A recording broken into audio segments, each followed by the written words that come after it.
quanto a nossa geração tem sofrido crises, umas crises de samaritana assim, irmão. Você saiu da sua casa, você veio esse culto, você caminhou até aqui, e talvez você fez a mesma coisa que aquela mulher, irmão. Aquela mulher, ela tinha a obrigação de ir ali buscar água. E meio-dia era um horário que pouca gente buscava água, irmão. Primeiro, o sol está quente. Meio-dia é a hora que o sol está rachando, muleira. E por que aquela mulher samaritana, ela escolhe buscar água exatamente meio-dia? Porque ela era uma mulher que estava envergonhada diante da sociedade. Ela era uma mulher que ela não queria ser vista, ela não queria ser criticada. Por quê? Porque as pessoas daquela região, daquela cidade, daquele bairro, daquela situação, conheciam exatamente a vida que ela estava levando. Aleluia. E ela escolhe buscar água exatamente meio-dia para que ninguém topasse com ela naquele momento, porque não era um horário de costume de buscar água. O horário de costume de buscar água era na parte da manhã. Aleluia. E ela vai, assim como você veio aqui para buscar o quê? Você tem sede, irmão. A Bíblia diz que aquele que tem sede, ele busca a sede espiritual, a fome espiritual, a gente busca isso. E essa noite você veio buscar de alguma forma aqui algo que possa preencher essa sua sede, essa sua fome. Só que eu tenho observado o quanto nós nos comportamos muito parecido com essa mulher.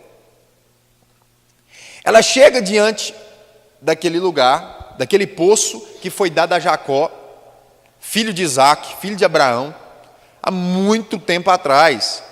Mas o poço ainda estava ali servindo quem? Os samaritanos. Aleluia. Os judeus não se misturavam com os samaritanos. Por quê? Porque os samaritanos é uma descendência misturada. É judeu com outra raça, não era judeu puro. E eles acreditavam que aqueles que não fossem judeu puro, de acordo com a lei, não eram salvos. Aleluia. Havia uma mistura de raça. E por essa divergência religiosa, eles não se misturavam, eles não se batiam. Quando Jesus senta ali, irmão, meio-dia, eu imagino que não tinha nenhuma árvore em cima daquele poço, irmão. Aquele poço era no meio do nada. Jesus senta ali no sol quente, cansado, meio-dia, esperando o quê? Esperando exatamente uma pessoa específica. O Espírito Santo de Deus havia conduzido Jesus ali naquele momento, para que ele tomasse uma decisão, um posicionamento que mudaria completamente aquela região. Jesus, ele estava indo ali com um propósito específico, irmão. Amém? Então, eu tenho aprendido isso com Deus, que Jesus, ele sempre vai aparecer, irmão, em lugares inapropriados, inesperados. Tem muitas figuras aqui no Novo Testamento que representam um culto. Por exemplo, aquele poço de Betesda, onde havia um homem que havia 38 anos que estava ali. Ele estava 38 anos ali fazendo o quê, irmão? Pescando. Ele estava doente. Ele estava aleijado ali na beira daquele poço há 38 anos. A palavra de Deus diz que havia multidões em volta daquele tanque, porque eles acreditavam que de vez em quando descia um anjo e tocava nas águas. E quando aquelas águas se moviam, de acordo com a história, alguma pessoa era curada, quando entrava imediatamente naquela água. Aquele homem tinha 38 anos que estava ali, irmão, não tinha sido curado. Mas ele estava lá. Lá era um culto. É ou não? Lá era uma igreja ou não?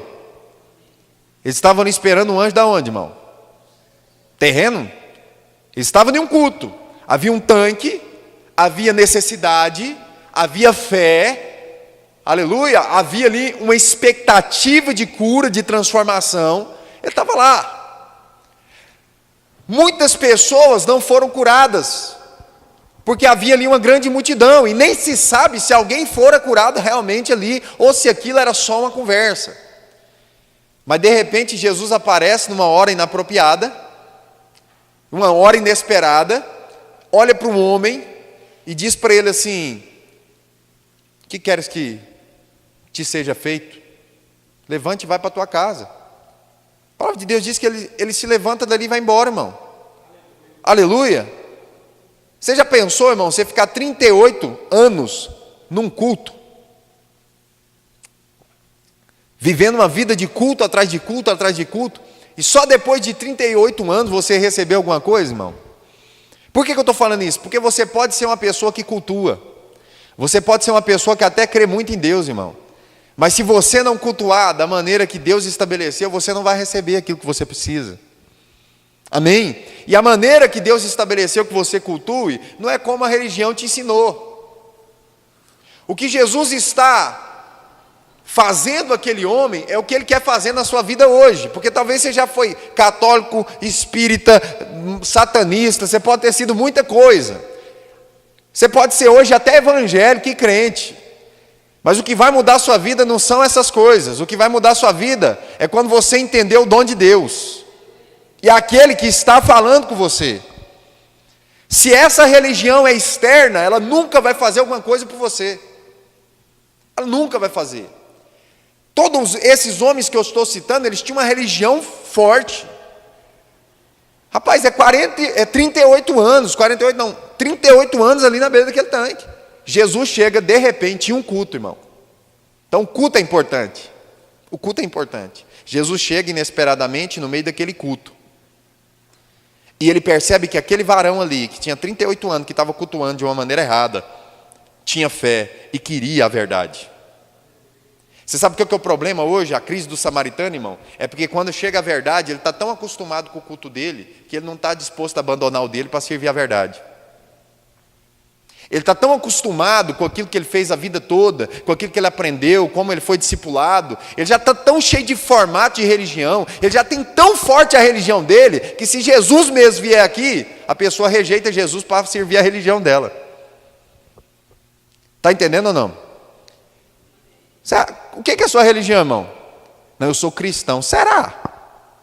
Será que nós somos cristãos, irmão? Ou será que nós somos evangélicos mesmo? Nós somos crente mesmo, nós somos presbiteriano mesmo. Jesus está diante agora daquela mulher. Aquela mulher vira para ele e fala assim: o que você está pensando que você é para falar comigo? Você não sabe que eu sou de outra religião? Você não sabe que eu sou de outra denominação? Você é judeu. Você está me pedindo o quê?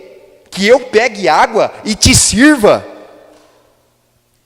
Primeira coisa que eu observo aqui, irmão, é que Jesus, quando ele senta ali, um dos grandes propósitos dele, irmão, era destruir a divisão.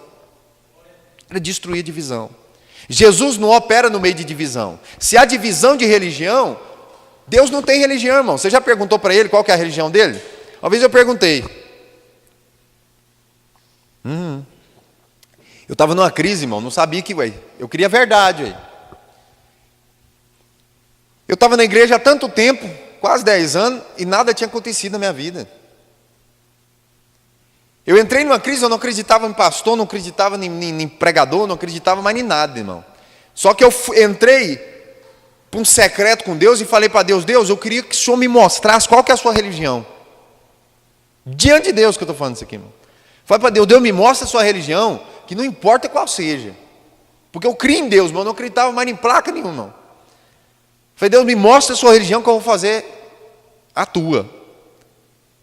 Deus começou a mostrar a religião dele, irmão. Você sabe qual que é, irmão? Jesus. Jesus é a religião, irmão. Cristo é a religião. Ninguém vai ao Pai senão por Jesus. Jesus disse: eu sou o caminho, a verdade e a vida, e ninguém vai ao Pai senão por mim. E uma das coisas que Jesus nos ensinou, ele disse assim, eu sou um com o Pai, e vocês também têm que ser um, para que vocês manifestem aquilo que eu sou em vocês, porque não há divisão no reino de Deus. Aleluia. A palavra de Deus diz em Coríntios capítulo 12, 1 Coríntios capítulo 12, que há variedades de ministérios, mas o Espírito é o mesmo. Aleluia. Só que nós estamos com um problema, irmão. Nós estamos entendendo diferente. Nós estamos entendendo que existem religiões diferentes, Nós estamos entendendo que existem cristos diferentes, nós estamos entendendo que existem evangelhos diferentes, e nós estamos, às vezes, tentando, sabe, procurar aquilo que nos agrada mais para que a gente sirva a Cristo. Era isso que essa mulher e aquele homem que estava à beira do tanque estavam tentando fazer. Eles estavam tentando formalizar diante de Jesus Cristo uma religião que eles achavam mais certa. Não existe religião mais certa ou mais errada. Existe uma religião que prega Jesus verdadeiramente e uma que não prega. A Bíblia é sim ou é não. Aleluia! Ou você serve a Deus ou você não serve. Agora o problema é aquilo que está implantado dentro de nós, que somos às vezes meio samaritanos. Jesus fala para ela assim, ó: se você conhecesse o dom de Deus. O que é o dom de Deus, irmão? A vida eterna é um grande dom de Deus. Mas antes de você receber a vida eterna, você recebe uma outra coisa para ter ela. A graça. A graça é um favor não merecido, irmão. Para você obter a graça, você precisa de outro dom de Deus, que a Bíblia diz que é mais alto. A fé. Então, o dom que ela precisava era crer, irmão, em algo que estava escrito e ela estava citando, mas não entendia. Aleluia. Problema da nossa fé, irmão, problema de servir a Deus não é a nossa fé, se é grande, é pequena. O problema é onde ela está depositada, se ela está depositada da maneira certa. Esse dia eu estava falando aqui sobre a diferença de fé grande, fé pequena, e fé fraca e fé forte. Tem pessoas que têm até uma fé grande. É grande a fé da pessoa, mas ela está depositada no objeto. Então a fé é fraca. É grande, mas é fraca. Por quê? Porque ela deposita uma grande fé em alguma coisa que não pode fazer nada. Ela pega um objeto, um óleo, pode ser esse aqui. Ela acredita que o poder está no óleo. Ela acredita que se ungir, aí tem poder, mas se orar sem ungir... Você está vendo que a fé da pessoa é grande, irmão. Aleluia, mas é fraca. Por outro lado, tem pessoas que têm uma fé pequena. E eu acredito que hoje, no meio de nós temos muito mais isso aqui do que outro. O que é a fé pequena? Às vezes a fé sua é pequena, mas ela está depositada numa coisa certa. Então eu preciso exercitar essa fé para que ela aumente. Pedro, eu dei um exemplo aqui esses dias. Pedro, ele saiu de um barco no meio de uma tempestade. Você acha que a fé dele era pequena ou era grande? A fé dele era grande. A fé dele era grande. E além de tudo, ela era forte. Amém? Ela era uma fé forte. Mas por ele duvidar aquela fé que era forte e era grande, o que foi abalado? Foi onde ele depositou a fé ou foi aquilo que ele tinha que ter exercitado? A fé ser forte ou fraca está relacionada no que você apoia. A fé grande ou pequena não está relacionada ao que Deus te dá, irmão, porque Ele já te deu fé. Está relacionada ao que você exercita. Entende ou não? Por exemplo, sua fé pode ser como a de Pedro, grande. Mas Pedro só desceu do barco e andou sobre as águas, não foi porque a fé dele era grande, é porque estava depositada no que Jesus disse, venha. Porque se fosse outro falar, venha, ele tinha afundado. Se fosse um objeto que ele estava crendo para ele andar sobre as águas, ele tinha afundado. Ou seja, o que fez com que ele andasse sobre as águas foi a fé dele ser forte. Tanto que quando ele afunda, Jesus pega ele pela mão e fala assim, homem de pequena. E ele volta como? Nadando para o barco? Ele volta andando, com a fé pequena, mas depositada num Cristo verdadeiro, numa palavra verdadeira. Então o que nós estamos vendo aqui essa noite é exatamente esse problema que nós estamos vivendo. Às vezes você está crendo na coisa certa, mas não exercita a fé. E não exercita exatamente porque não conhece o dom de Deus. E qual é o dom de Deus? Jesus está dizendo assim, se você conhecesse o dom de Deus, e se você conhecesse a graça, você parava com essa bobagem. Aí você não ia ficar com esse negócio, onde que nós temos que adorar? Porque ela fez essa pergunta para Jesus depois.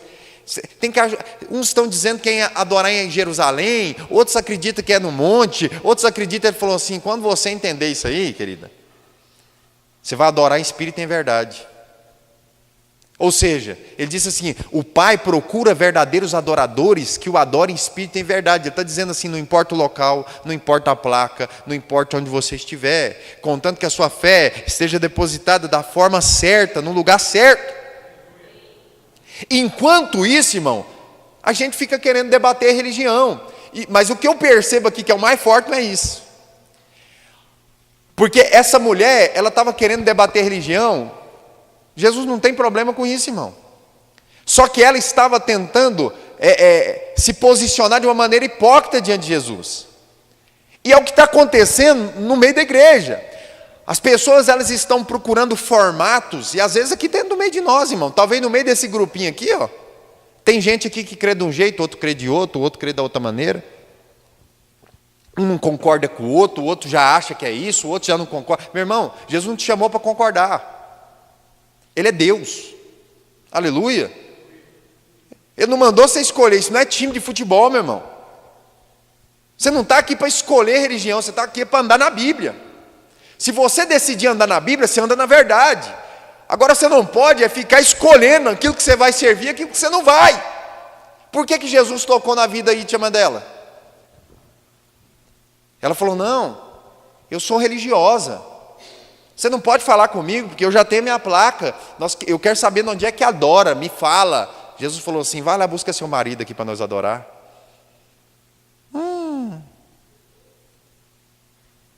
A pessoa está com 5 maridos e está querendo debater Bíblia, irmão.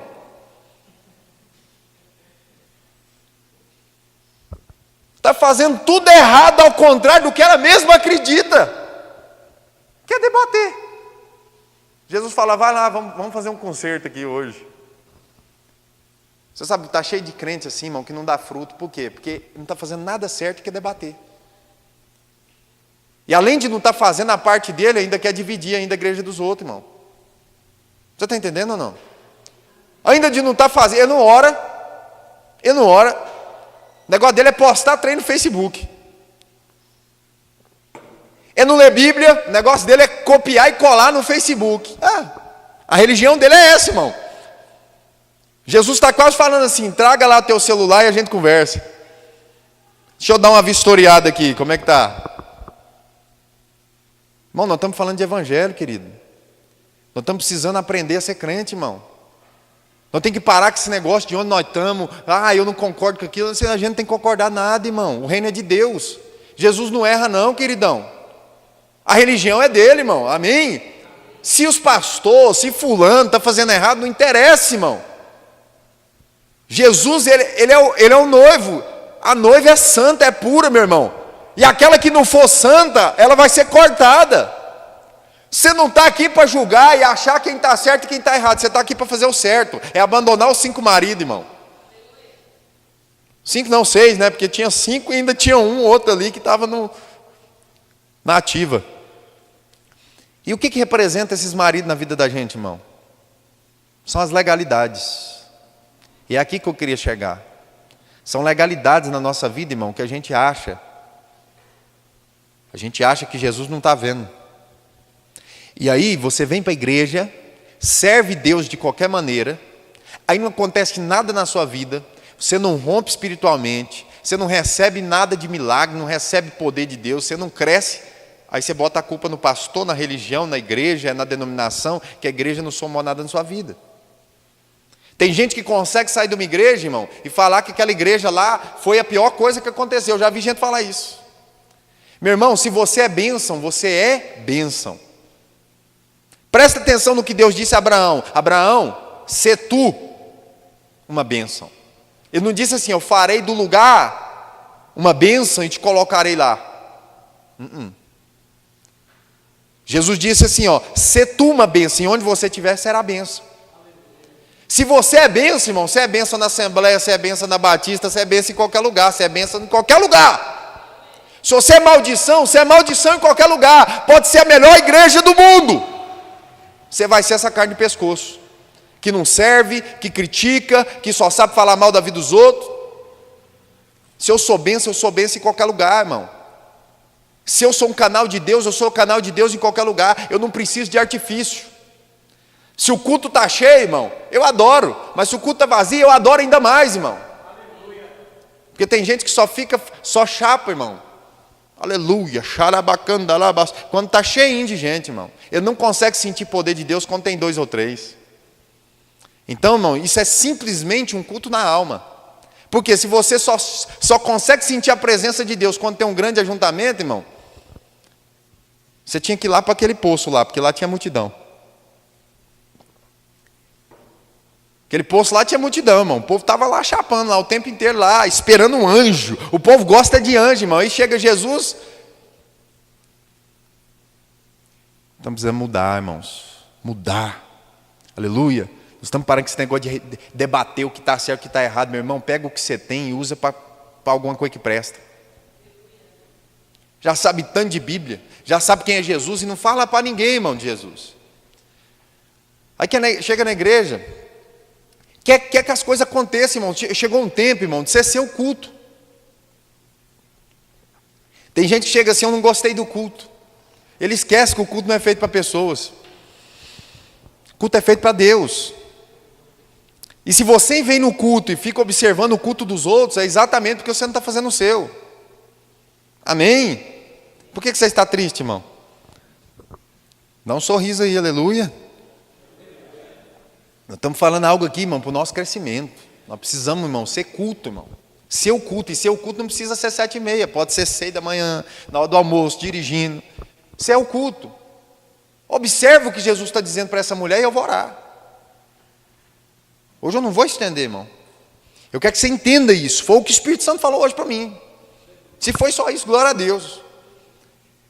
Eu preciso entender o seguinte: eu sou o culto.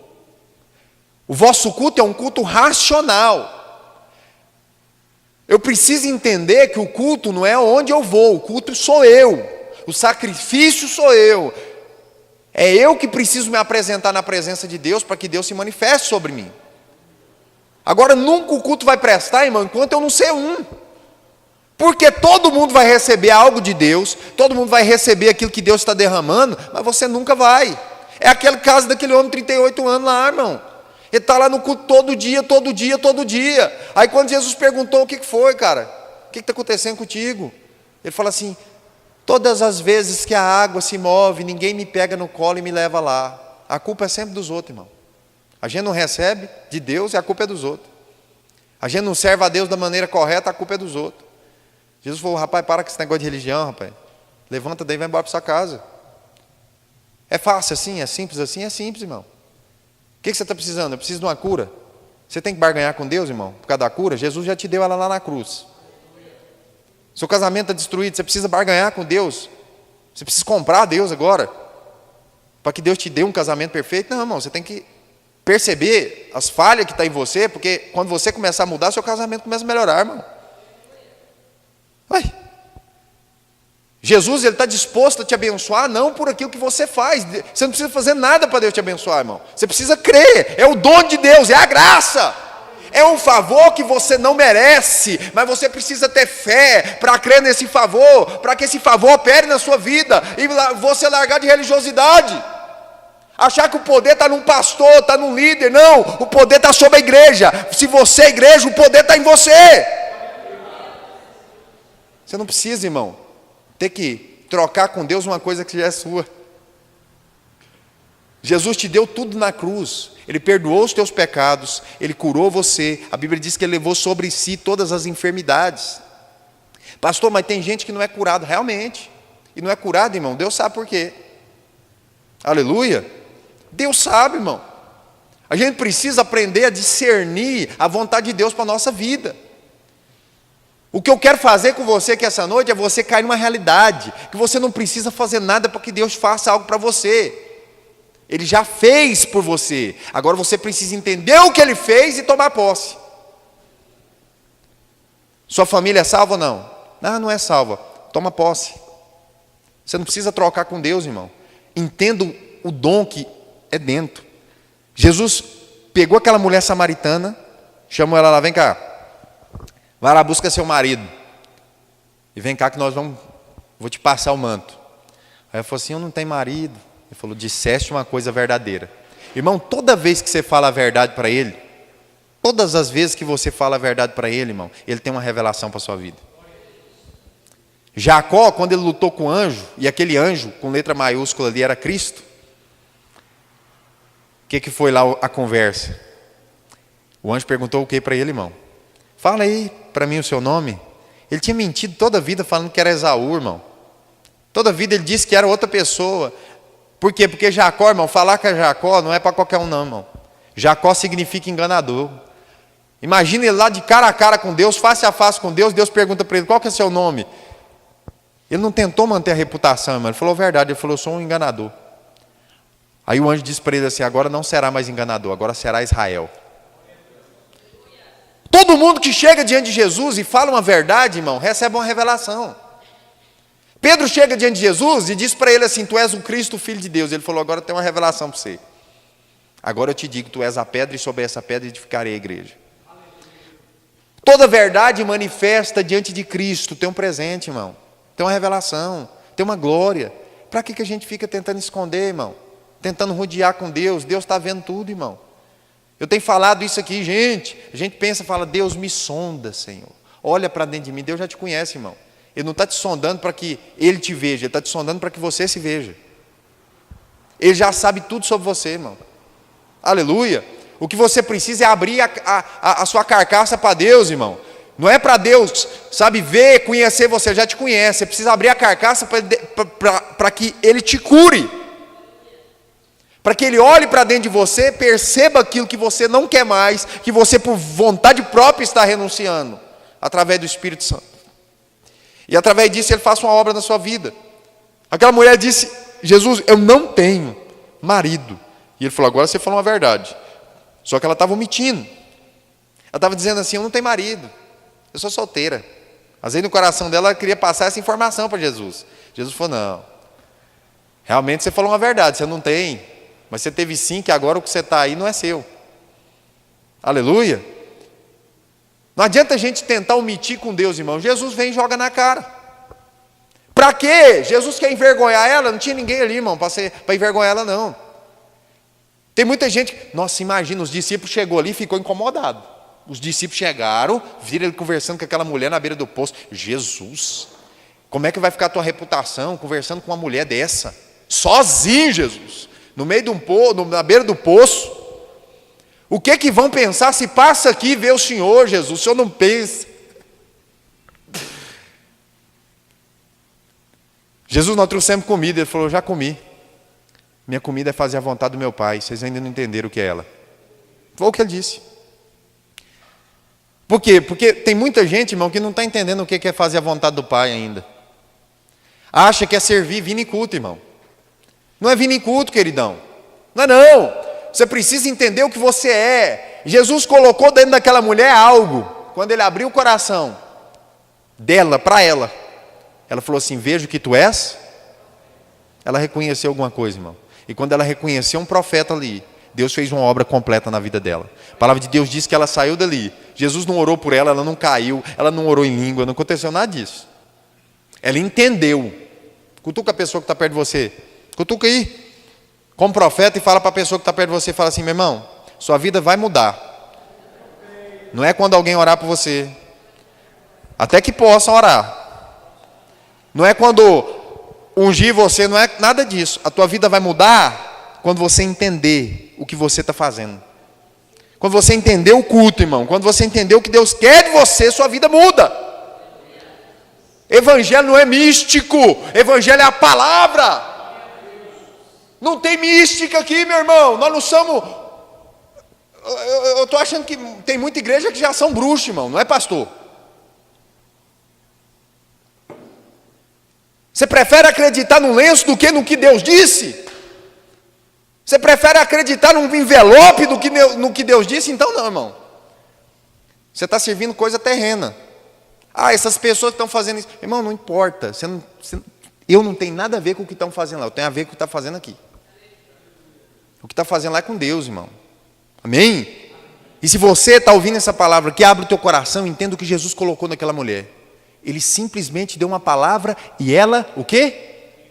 Diga assim, ela entendeu o dom de Deus. Ela entendeu o dom de Deus. Aí ela sai de lá e vai fazer o quê, irmão? Agora ela vai abrir uma igreja, né? para cultuar de novo a religião dela, não. A palavra de Deus, vamos lá, verso 39.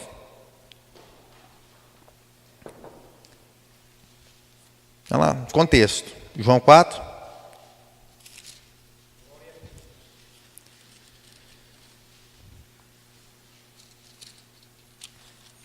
João 4, 39, verso 39. Muitos samaritanos, o quê? Daquela cidade creram nele. Ó,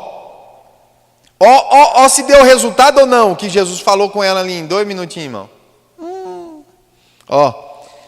Muitos samaritanos daquela cidade creram nele por causa do seguinte testemunho. O que ela fez, irmão, quando saiu dali? Diga assim, testemunhou. Dado pela mulher, ele me disse tudo o que tenho feito. Opa! Ele me disse tudo o que tem falado? Ele me disse tudo o que tem feito, irmão.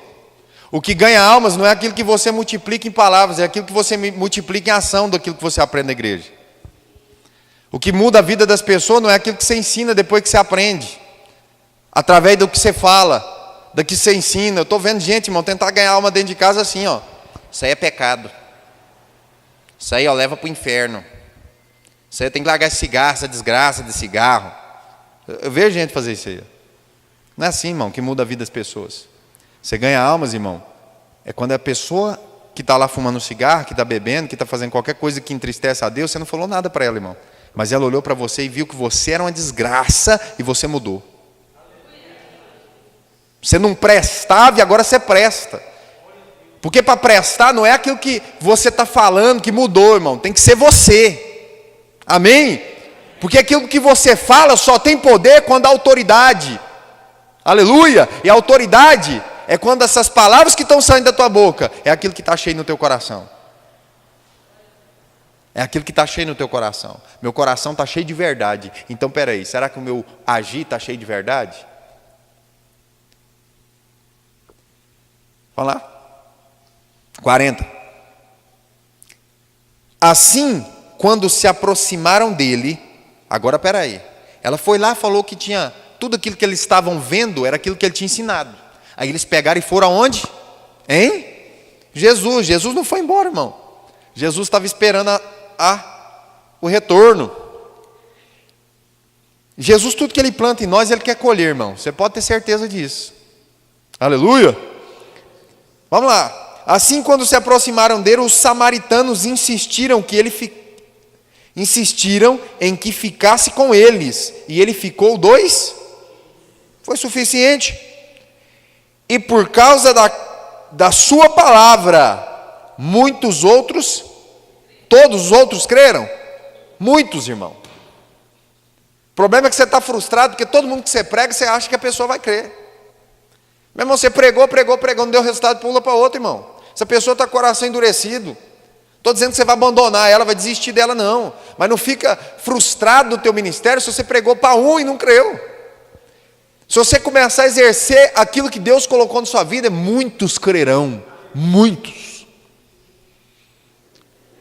E disseram à mulher: agora cremos, presta atenção, não somente por causa do que você disse, pois nós mesmos o ouvimos e sabemos que este é realmente o Salvador do mundo. Vou fazer uma transição para fechar a mensagem. Última coisa que eu vou falar. A Bíblia fala sobre essa mulher samaritana. Por causa dela, irmão, quase a cidade toda, depois tem um outro contexto que mostra que quase aquela cidade toda creu no Senhor Jesus. Essa mulher era religiosa, irmão. Ela estava com o coração dividido. Ela estava preocupada julgando pessoas. Ela não estava preocupada em fazer o culto dela, irmão. Ela está preocupada no que as pessoas iam pensar. Ela foi no poço a meio-dia, irmão, para ninguém ver ela. Você está entendendo? Ela estava tentando discutir Bíblia com Jesus, irmão. Tem gente que ora, irmão, tentando discutir Bíblia com Deus. Senhor, está escrito na tua palavra. Quer brigar com Deus, irmão, na Bíblia. Você já viu isso? Mas por outro lado, existe um outro samaritano na Bíblia que eu quero falar aqui um pouquinho. Existiu o bom samaritano, que ele também era samaritano. E a situação foi muito parecida, porque ele estava passando, esse bom samaritano, que até então não era bom, era só um samaritano. Aí ele estava passando e vê jogado no chão um judeu. Um judeu. Jesus era a mulher samaritana. Samaritana.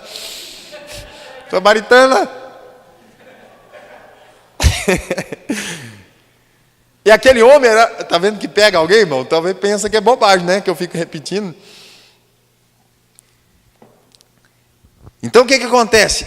Aquele bom samaritano passou ali e viu aquele camarada judeu jogado no chão, porque assaltantes tinham dado uma taca nele, para roubar o que ele tinha, largou ele lá, a Bíblia diz, meio morto.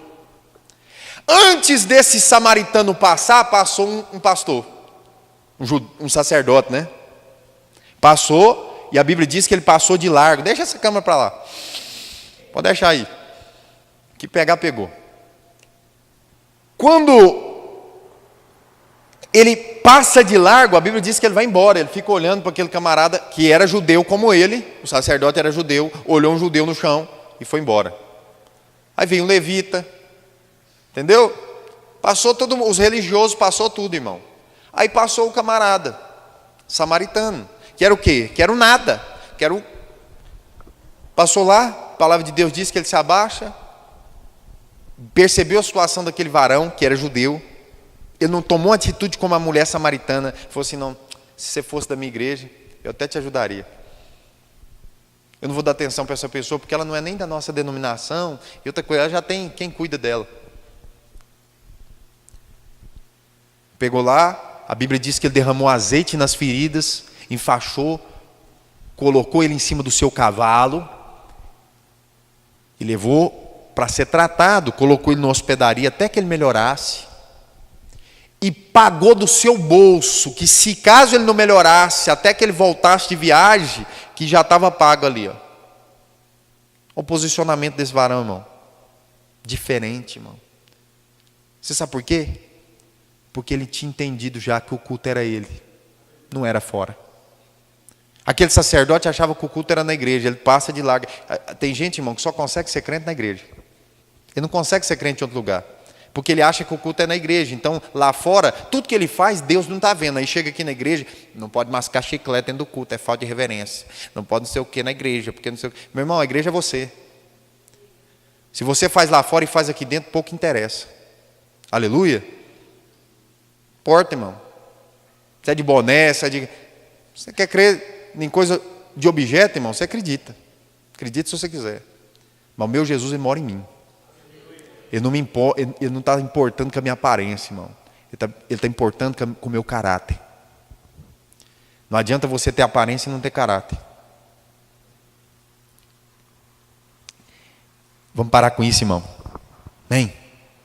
Parar com esse negócio de defender nossa religião. Não tem religião não, irmão. A Bíblia diz que a religião verdadeira é Jesus, irmão. É cuidar das pessoas, é amar, é parar de dividir e unir. Sabe, eu não sei o que você está pedindo para Deus. Irmão, por que a gente não prega só sobre vitória e bênção aqui? Porque não precisa, irmão, eu já recebi isso de Deus. Eu não preciso falar de bênção e de vitória, irmão. Eu preciso falar de caráter, porque bênção e vitória Deus já me deu na cruz. Agora o caráter eu que tenho que pôr em prática. Aleluia. Se eu mudo o meu caráter, a Bíblia diz que eu busco o reino de Deus. E a Bíblia diz que tem um versículo específico para isso. Se você buscar primeiro o reino de Deus e a sua justiça. Reino de Deus é o governo. Reino. Reina. Sobre quem? Mim. Reino de Deus. Eu busco o reino de Deus, eu busco o governo de Deus na minha vida. Se eu busco o governo de Deus na minha vida, eu busco também a sua justiça, irmão. Eu vou andar em justiça. Eu vou andar naquilo que me foi feito. E quando eu fizer isso, a Bíblia diz que todas as demais coisas vos serão acrescentadas. Eu não preciso ficar pedindo bênção, irmão. Eu não preciso ficar orando pedindo coisas para um Deus que já me deu tudo na cruz, inclusive a salvação. Pronto, eu entendo. Eu saio daqui, irmão, não como um pendite, um mendigo espiritual. Eu saio de dentro da igreja entendendo que eu sou filho de Deus, irmão.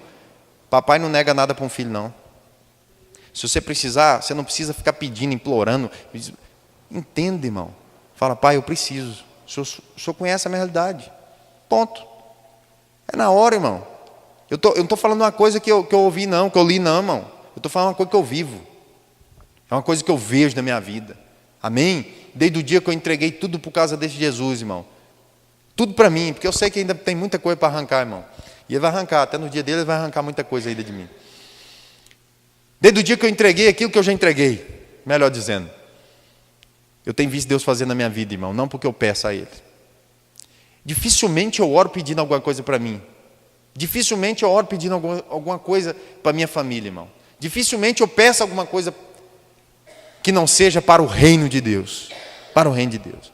Porque tudo que eu fizer para o reino vai ser acrescentado na minha vida, irmão. Tudo. Tudo que você investe em outros vai ser acrescentado na sua vida, irmão. Você não precisa fazer para você, faça para os outros. Deus faz para você.